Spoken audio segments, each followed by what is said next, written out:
আমরা হুমায়ুন কবিরকে যাচ্ছি। আমাদের হুমায়ুন এখন কি করবো ভাবছেন?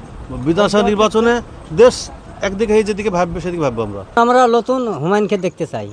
তাহলে ভোট কাকে এবার দিতে কাকে চাচ্ছেন? দেখতে দেবে? জনগণ যাকে চাইবে তাইকে দিবে।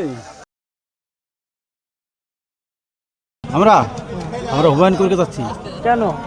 কেন হুমায়ুন কবিরকে ভালো লাগে তাই আমাদের। একটা ভিডিও ভাইরাল হয়েছে, কি বলবেন? শুনুন, যেটা দেখাচ্ছে এটা ফেক ভিডিও। ফিরাদ হাকিম তো টাকা খেয়েছিল, টাকা তো প্রকাশ্যে লেনদেন করতে দেখা গেছে হাতে টাকা। এখানে কোনো টাকার লেনদেনের বাবা দেখতে পাচ্ছে কেউ? হ্যাঁ, ওটা ও ফিরাদ হাকিম একটা মুসলিম সমাজের কলঙ্ক। আমাদের হুমায়ুন এখন হুমায়ুন তো টাকা নিচ্ছে। টাকা নিচে টাকা ও আরো নেক, ও আরো লোক আরো টাকা মোদি ওকে দেখ দিয়ে আরো টাকা নিয়ে পশ্চিমবাংলায় হুমায়ুনকে জিতুক। মিম পার্টি, আসাদুদ্দিন ওয়াইসির পার্টি জোট ভেঙেছে। যাক, ওর ভোটই তো নাই। ও সে হায়দ্রাবাদে কি যাক্কা, এই বাংলায় আসতে হবে না। পরিস্থিতি আমাদের পেঁয়াজের যা হাল, পেঁয়াজ তো খরিদ্দার নাই। এখন দেশের যা পরিস্থিতি, সে মহামারী শুরু হবে দেশে। তারপর মানুষ খাওয়া বেকার মরে যাবে। তারপরে যে এনআরসি এসআইআর জাল যা শুরু করলো, সেই অবস্থাতে দেখা যাচ্ছে রাজনৈতিক কোনো দল এই গ্রামে এসে কোনোদিন বলেনি যে কার ভোটটা বাদ গেল, কার ভোটটা থাকলো, কার ডিলেট হলো, কার এক্সজুডিশিয়াল থাকলো। কোনো রকম খোঁজ খবর কেউ নেয় না, এখানে কোনো দলই আসেনি এ পর্যন্ত। সামনে যে নির্বাচনকে কেন্দ্র করে কোনো দলের নেতা পর্যন্ত এই গ্রামে পা দেয়নি। ভোট প্রচারে আপন সব আসছে, কংগ্রেস আসছে, টিএমসি আসছে, জেউপি আসছে, সে গাড়িতে আসছে, টুকটুকিতে আসছে, চলে যাচ্ছে। কোনো গ্রামে কোনো লোকের সঙ্গে যোগাযোগ নাই, কোনো নেতার সঙ্গে কারোর যোগাযোগ নাই। তারা কি ভাবছে? আমাদের ভাবনা চিন্তা এখন কিছু নাই। তাহলে বিধানসভা নির্বাচনে কি করবো ভাবছেন?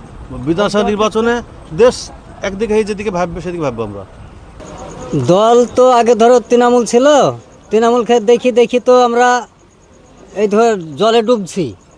তো এখন আমরা নতুন হুমায়ুনকে দেখতে চাই।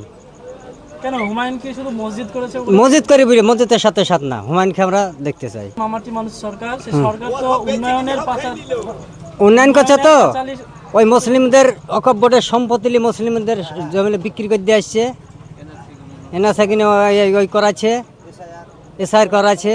তাহলে মামা আর এই যে রাজনগর বুন্দানগর যেতে এইখানে কত গাড়ি মাটি লাগবে, এক হাঁটু তার থেকে একবার মুচিপাড়া পর্যন্ত। বুন্দানগর কোন জায়গাতে রাস্তা আছে? এক হাঁটু তাহলে সরকার তো বলছে উন্নয়ন হয়েছে প্রচুর। প্রচুর তো বুন্দানগর এসে দেখুক, এমএলএ এমপি আর সাইনা মমতার বুন্দানগর কদিন এসছে? একদিনও তো আসেনি। আর ওই যে টাওয়ার কাছ থেকে একদম আপনার কাদা, আমরা রাজনগরের পিছতে আছি। এখন বুন্দানগরে কল হইলো, মেল ঘর হইলো, আমরা রাজনগরে কল সময় যাচ্ছি। হ্যাঁ, কাকে দেখতে চাইছেন এবার? তাহলে ভোট এবার কাকে দেখতে দেবে? জনগণ যাকে চাইবে তাইকে দিবে। সম্পর্কে ও পেঁয়াজ যদি ওই সচল ওই মোদির সঙ্গে আতাত করতে, মুখ্যমন্ত্রী যদি ওই বর্ডারটা খুলে দিত এই টাইমে, তাহলে আমরা পেঁয়াজের দাম পাতো না। আমাদের 2200 টাকা, এখন 2250 টাকা পরশ দিয়ে 1435 সারের দাম, আবার 20, আবার তাহলে এখন 2 টাকা 2.5 টাকা কেজি। তাহলে মুনিশ খরচ 300 টাকা, 35 টাকা কেজি বস্তা কেনা। বড় বড় মিডিয়ারা ইরা হোলসেলাররা গোডাউন লোড করে থুই দিয়েছে।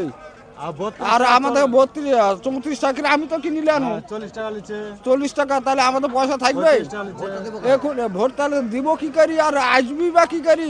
ভোট চাইতে এসেছে কেউ আসেন এখনো, কোনো নেতা আসেনি। কি বলবেন তাদের? আমরা বলবো যে আমাদের রাস্তাটা দেখো, আমরা নিজে পয়সা আজি করলো। হ্যাঁ, আমাদের নিজে টাকা দিই ওই মুচিপাড়া পর্যন্ত, টাওয়ার কাছ থেকে মুচিপাড়া পর্যন্ত ঘ্যাস ফেললো 30 গাড়ি নিজের টাকায়। তাহলে আমাদের হয় কি করি?